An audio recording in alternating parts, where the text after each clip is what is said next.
L'idée dominante. 6 janvier. Sujet: la foi des réformateurs. Verset biblique 1 Corinthiens 15, verset 26. Le dernier ennemi qui sera détruit, c'est la mort. Luther disait: je suis persuadé qu'il ne s'écoulera pas 3 siècles avant le jour du jugement. Dieu ne pourra pas supporter ce monde impie plus longtemps. Le grand jour approche où le règne des abominations prendra fin. Ce vieux monde touche à sa fin, disait Mélenchon. Calvin exhortait les chrétiens à ne pas hésiter de désirer avec ardeur le jour de la venue de Jésus-Christ comme l'événement, pour eux, le plus heureux. Il ajoutait que toute la famille des fidèles ait les yeux fixés sur ce jour. Il faut soupirer après le Christ, le rechercher, le contempler, jusqu'à l'aube du grand jour où le Seigneur manifestera pleinement son royaume. Notre Seigneur Jésus-Christ n'a-t-il pas emporté notre chair dans les cieux, dit Knox, le réformateur de l'Écosse, et ne reviendra-t-il pas? Nous savons qu'il reviendra et qu'il ne tardera pas. Ridley et Latimer, qui donnèrent leur vie pour la vérité, attendaient avec foi le retour du Seigneur. Ridley écrivait: je puis le dire sans le moindre doute, le monde tire à sa fin. Avec Jean, disons de tout notre cœur: viens, Seigneur Jésus. La pensée du retour du Seigneur, disait Baxter, mais des plus douces et des plus précieuses. C'est l'œuvre de la foi et de la caractéristique des saints d'aimer son apparition et d'attendre la réalisation de la bienheureuse espérance. La mort étant le dernier ennemi qui sera détruit à la résurrection, apprenons quelle doit être la ferveur de nos prières pour hâter la seconde venue du Seigneur qui nous apportera cette victoire définitive. C'est le jour sur lequel tous les croyants doivent compter, que tous doivent attendre, après lequel ils doivent tous soupirer, car il sera l'avènement de leur rédemption, le couronnement des aspirations de leur âme. Seigneur, hâte cet heureux jour. Telle était l'espérance de l'Église apostolique, celle de l'Église du désert et celle des réformateurs. 7 janvier. La clé de l'histoire. Verset biblique, Ésaïe 21, versets 11 et 12. Sentinelle, que dis-tu de la nuit? La sentinelle répond: le matin vient et la nuit aussi. Si vous voulez interroger, interrogez, convertissez-vous et revenez. Comprendre l'espérance de la seconde venue du Christ est la clé qui révèle toute l'histoire à venir et explique toutes les leçons futures. Il faut que la voix de la sentinelle fidèle retentisse maintenant partout. Le matin vient et la nuit aussi. La trompette doit rendre un son clair, car nous sommes parvenus au grand jour de la préparation du Seigneur. Les vérités relatives à la prophétie forment un tout cohérent, et lorsque nous les étudions, elles se présentent comme un magnifique faisceau de vérités chrétiennes pratiques. Tous nos exposés doivent vraiment montrer que nous attendons la venue du Fils de Dieu, que nous travaillons et prions en vue de cet événement. Son avènement est notre espérance, et cette espérance doit imprégner toutes nos paroles et tous nos travaux, toutes nos relations et tous nos contacts. La seconde venue du Fils de l'homme est le merveilleux sujet qui doit être porté à la connaissance des humains. Il ne doit pas être écarté de nous exposer. Les réalités éternelles doivent être placées devant les yeux de l'esprit, et les attraits du monde apparaîtront tels qu'ils sont, aussi parfaitement stériles que la vanité. Qu'avons-nous à faire avec les vanités du monde, avec ses louanges, ses richesses, ses honneurs et ses plaisirs? Nous sommes des pèlerins et des étrangers qui attendent, qui espèrent et prient en vue de la bienheureuse espérance et de la glorieuse apparition de notre Seigneur et Sauveur Jésus-Christ. Si nous y croyons et si nous le traduisons dans notre vie pratique, quel dynamisme cette foi et cette espérance ne vont-elles pas nous inspirer? Quel amour ardent les uns pour les autres! Quelle vie sage et sainte pour la gloire de Dieu! En considérant la récompense finale, combien sera rendue évidente la ligne de démarcation qui nous distingue du monde. La vérité concernant la venue de Christ devrait être présentée à chacun. 8 janvier. Sujet: des désappointements semblables. Verset biblique, Jacques 5, verset 11. Voici, nous disons, bienheureux ceux qui ont souffert patiemment. Vous avez entendu parler de la patience de Job, et vous avez vu la fin que le Seigneur lui accorda, car le Seigneur est plein de miséricorde et de compassion. Il arrive fréquemment que l'intelligence des gens, même des serviteurs de Dieu, soit tellement obscurcie par les usages, les opinions courantes et les traditions des faux enseignements de l'homme, qu'ils ne perçoivent que partiellement les vérités révélées dans sa parole. Tel fut le cas des disciples de Jésus, alors même qu'il était personnellement avec eux. Imbus des conceptions courantes sur le Messie, ils attendaient un prince temporel qui porterait Israël à la tête de l'univers. De là leur incapacité de comprendre le Sauveur quand il leur parlait de ses souffrances et de sa mort. Depuis leur tendre enfance, l'espérance de leur cœur s'était fondée sur la gloire d'un empire terrestre, et ceci les aveuglait. L'épreuve des disciples qui prêchaient l'évangile du royaume lors de la première venue du Seigneur a eu sa contrepartie dans l'histoire des prédicateurs de sa seconde venue. Comme les premiers disciples, Miller et ses collaborateurs ne comprirent pas exactement la portée du message qu'il proclamait. Des erreurs ayant cours depuis longtemps dans l'Église les empêchaient d'arriver à une interprétation correcte d'un point important de la prophétie. C'est pourquoi, bien qu'ils fissent entendre au monde le message que Dieu leur avait confié, ils subirent une déception.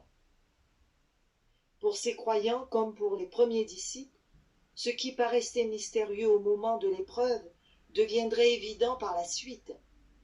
En voyant la fin que le Seigneur allait leur accorder, ils apprendraient qu'en dépit des épreuves qu'ils s'étaient attirées par leur erreur, ses desseins ne s'étaient pas moins accomplis. Une heureuse expérience leur montrerait que le Seigneur est miséricordieux et compatissant, et que tous les sentiers de l'Éternel ne sont que bonté et fidélité pour ceux qui gardent son alliance et ses commandements. 9 janvier, sujet: des hommes humbles proclament le message. Verset biblique, 2 Pierre 1, verset 19. Et nous tenons pour d'autant plus certaine la parole prophétique, à laquelle vous faites bien de prêter attention, comme à une lampe qui brille dans un lieu obscur, jusqu'à ce que le jour vienne apparaître et que l'étoile du matin se lève dans vos cœurs. Ce message d'Apocalypse 14, versets 6 et 7, est-il dit, fait partie de l'Évangile éternel. Or, la proclamation de l'Évangile n'a pas été confiée aux anges, mais aux hommes. Les 3 anges sont chargés de la direction de cette œuvre, destinée à assurer le salut de la race humaine. La prédication de l'Évangile proprement dite est faite par les serviteurs de Dieu vivants sur la terre. Cet avertissement fut effectivement donné au monde par des hommes fidèles, attentifs aux directions de l'Esprit Saint et à l'enseignement des Écritures, des hommes respectueux de la parole prophétique, plus certaine, comparée par l'apôtre Pierre à une lampe qui brille dans un lieu obscur jusqu'à ce que le jour vienne apparaître et que l'étoile du matin se lève dans vos cœurs. Ils en avaient recherché la connaissance comme un trésor plus précieux que l'argent et l'or pur. Proverbe 3, 14. C'est à ces hommes-là que le Seigneur révéla ce qui concerne son royaume. L'amitié de l'Éternel est pour ceux qui le craignent, et son alliance leur donne instruction. Psaume 25, verset 14. Ceux qui parvinrent à comprendre cette vérité et se consacrèrent à la proclamer ne furent pas de grands théologiens. Si ces derniers avaient été des sentinelles fidèles, sondant les Écritures avec prière, ils eussent connu l'heure de la nuit. Ils eussent appris par les prophéties les événements qui se préparaient. À cause de leur indifférence, le message fut confié à des hommes plus humbles. Jésus dit « Marchez pendant que vous avez la lumière, afin que les ténèbres ne vous surprennent point. » Ceux qui se détournent de la lumière que Dieu leur a donnée, ou qui ne la reçoivent pas pendant qu'elle est à leur portée, restent dans les ténèbres. En revanche, le Seigneur dit « Celui qui me suit ne marchera pas dans les ténèbres, mais il aura la lumière de la vie. » Jean 12, verset 35 et Jean 8, verset 12.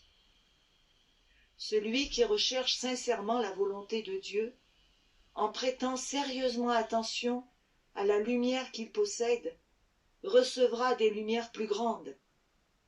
Quelque étoile d'un éclat céleste sera envoyée à cette âme pour la conduire dans toute la vérité. 10 janvier, sujet « La vérité triomphera ». Verset biblique, Apocalypse 10, versets 5 et 6. Et l'ange leva sa main droite vers le ciel et jura par celui qui vit au siècle des siècles qu'il n'y aurait plus de temps. Le message d'Apocalypse 14, annonçant que l'heure du jugement de Dieu est venue, est donné au temps de la fin. Et l'ange d'Apocalypse 10 est présenté un pied sur la mer et l'autre sur la terre, pour montrer que le message sera porté dans des contrées lointaines, au-delà des océans, et que les îles de la mer entendront le dernier message d'avertissement proclamé au monde. Et l'ange que je voyais debout sur la mer et sur la terre leva sa main droite vers le ciel et jura par celui qui est vivant au siècle des siècles, qui a créé le ciel et les choses qui y sont, et la terre et les choses qui y sont, et la mer et les choses qui y sont, qu'il n'y aurait plus de temps. Apocalypse 10, versets 5 et 6. Ce message annonce la fin du temps prophétique. Ceux qui attendirent ardemment l'apparition du Seigneur et s'attendaient à le voir en 1844 ont éprouvé un amer désappointement. Il entrait dans les vues du Seigneur que ce désappointement eut lieu pour mettre à jour ce qui existait dans les cœurs. Aucun nuage n'a obscurci l'horizon de l'Église qui n'ait été préparé. Aucune force ne s'est opposée à la marche de l'œuvre de Dieu qui n'ait été prévue. Tout est arrivé conformément à ce qu'avaient annoncé les prophètes. Dieu n'a pas abandonné son Église dans les ténèbres, mais il a fait annoncer par les prophètes ce qui devait arriver, et au moment voulu, il a produit dans l'histoire ce que ces prophètes inspirés par l'Esprit Saint avaient promis. Tous ses desseins se réaliseront pleinement. Sa loi est inséparable de son trône. Les agents sataniques unis aux humains ne pourront la détruire. La vérité est inspirée et conservée par Dieu. Elle vivra et triomphera, même si parfois elle semble devoir succomber. L'évangile de Christ, c'est la loi réalisée dans les caractères. Les falsifications tentées sur elle, toutes les inventions faites au profit de l'erreur, toute fausse doctrine forgée par des instruments sataniques, finiront par se briser, et le triomphe de la vérité ressemblera à l'éclat du soleil en plein midi. Le soleil de justice resplendira, apportant la guérison sous ses ailes, et la terre sera illuminée de sa gloire. 11 janvier. Sujet: hâtons le retour du Seigneur. Verset biblique Romains 9, verset 28. Car le Seigneur exécutera pleinement et promptement sur la terre ce qu'il a résolu. Le Christ avait dit en annonçant la destruction de Jérusalem, ouvrez les guillemets, et parce que l'iniquité se sera accrue, l'amour du plus grand nombre se refroidira, mais celui qui persévérera jusqu'à la fin sera sauvé. Cette bonne nouvelle du royaume sera prêchée dans le monde entier pour servir de témoignage à toutes les nations. Alors viendra la fin. Fermez les guillemets. Matthieu 24, versets 12 à 14. Cette prophétie aura un second accomplissement. L'iniquité abondante de ce jour-là a son pendant en notre génération. Il en est de même de la prédiction relative à la proclamation de l'Évangile. Dès avant la chute de Jérusalem, Paul, poussé par l'Esprit Saint, pouvait déjà écrire que l'Évangile avait, ouvrez les guillemets, été prêché à toute créature sous le ciel, fermez les guillemets. Colossiens 1, verset 23. De même aujourd'hui, avant la venue du Fils de l'homme, l'Évangile éternel doit être annoncé, ouvrez les guillemets, à toute nation, à toute tribu, à toute langue et à tout peuple, fermez les guillemets. Apocalypse 14, versets 6 et 14. Dieu, ouvrez les guillemets, a fixé un jour où il jugera le monde. Acte 17, verset 31. Le Christ nous fait savoir que ce jour viendra. Il ne dit pas que tout le monde se convertira, mais que, ouvrez les guillemets, cette bonne nouvelle du royaume sera prêchée dans le monde entier pour servir de témoignage à toutes les nations. Alors viendra la fin. Fermez les guillemets. En annonçant l'Évangile au monde, il nous est donné de hâter le retour de notre Seigneur. Nous ne devons pas seulement attendre le jour de Dieu, mais nous devons le hâter. 2 Pierre 3, verset 12. Si l'Église de Christ avait fidèlement accompli la tâche assignée par le Seigneur, le monde entier serait déjà averti, et le Seigneur Jésus revenu, avec puissance et grande gloire. C'est l'incrédulité, l'amour du monde, le manque de consécration et les différends de ceux qui prétendent appartenir au peuple de Dieu qui nous ont retenus pendant si longtemps dans ce monde de péché et de tristesse. Il se peut que nous passions encore bien des années dans ce monde à cause de notre insoumission, comme ce fut le cas pour les enfants d'Israël. Mais pour l'amour du Christ, son peuple ne devrait pas commettre péché sur péché en imputant à Dieu ce qui n'est que la conséquence de leur conduite erronée. 12 janvier. Sujet: les derniers avertissements du troisième ange. Verset biblique Apocalypse 18, verset 1. Après cela, je vis descendre du ciel un autre ange qui avait une grande autorité, et la terre fut éclairée de sa gloire. L'ange qui vient participer à la proclamation du troisième message doit éclairer toute la terre de sa gloire. Cette parole annonce une œuvre universelle d'une puissance extraordinaire. Le mouvement adventiste de 1840 à 1844 fut une glorieuse manifestation de la puissance de Dieu. Le message du premier ange parvint à toutes les stations missionnaires du monde. On assista alors, dans certains pays, au plus grand réveil religieux qu'on eût vu depuis les jours de la Réforme au XVIe siècle. Mais cela doit être dépassé de beaucoup par le grand mouvement qui se produira sous la proclamation du dernier avertissement du troisième ange. La proclamation de l'Évangile ne se terminera pas avec une puissance inférieure à celle qui a marqué ses débuts. Les prophéties qui s'accomplirent par l'apparition de la pluie de la première saison doivent trouver leur contrepartie dans la pluie de l'arrière-saison à la fin des temps. Les serviteurs de Dieu, le visage illuminé d'une sainte consécration, iront de lieu en lieu proclamer le message céleste. Des milliers de voix le feront retentir dans toutes les parties du monde. Les malades seront guéris, des miracles et des prodiges accompagneront les croyants. Satan, de son côté, opérera des miracles trompeurs, jusqu'à faire descendre le feu du ciel sur la terre à la vue des hommes. Apocalypse 13, 13. Ainsi les habitants de la terre seront mis en demeure de prendre position. Les publications répandues par de zélés missionnaires auront exercé leur influence. Cependant, plusieurs de ceux qui n'avaient pu comprendre la vérité la saisiront pleinement et s'y conformeront. Des rayons de lumière pénétreront alors en tout lieu, la vérité paraîtra dans toute sa clarté, et les âmes honnêtes briseront les chaînes qui les asservissaient.